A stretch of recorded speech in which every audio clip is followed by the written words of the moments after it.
Soybean कापसाला भाव, soybean कापसाला भाव, अरे कोण म्हणतो देणार नाही, नुकसान भरपाई, दुष्काळाची मदत, अरे कोण म्हणतो देणार नाही, सोयाबीन कापसाला दरवाढ, सरकार अजिबात गंभीर नाहीये। हजारो सोयाबीन कापूस उत्पादक शेतकरी गेल्या 2-3 महिन्यापासून रस्त्यावर उतरलेले आहेत।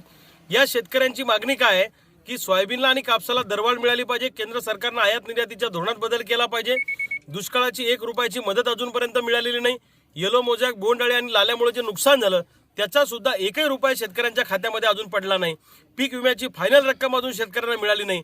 अरे काय शेतकऱ्यांनी मरायचं का? आम्ही माणसं नाही आहोत का?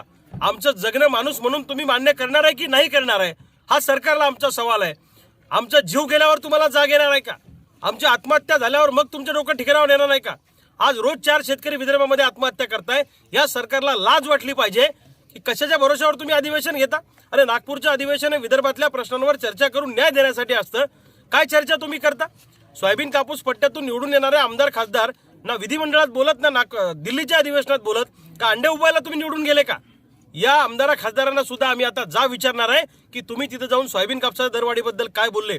सरकारनं जर का आता सोयाबीन कापूस उत्पादकांच्या बाजूनी निर्णय घेतला नाही, दरवाढ आणि नुकसान भरपाई पीक विम्याचा निर्णय जर का तुम्ही आम्हाला आता दिला नाही, तर उद्या 19 डिसेंबरला सकाळी 8 वाजता नागपूरच्या अधिवेशनावर आम्ही हल्लाबोल करणार आहे। आडवाआडवीचा प्रयत्न केला तर मात्र गनिमी काव्यानं आंदोलन होईल। आम्ही आता जीव गेला तरी बेहतर, पण आता न्याय मिळाल्याशिवाय हटणार नाही अशी आमची शेतकऱ्यांची भूमिका आहे। एबीपी माझा, उघडा डोळे बघा नीट।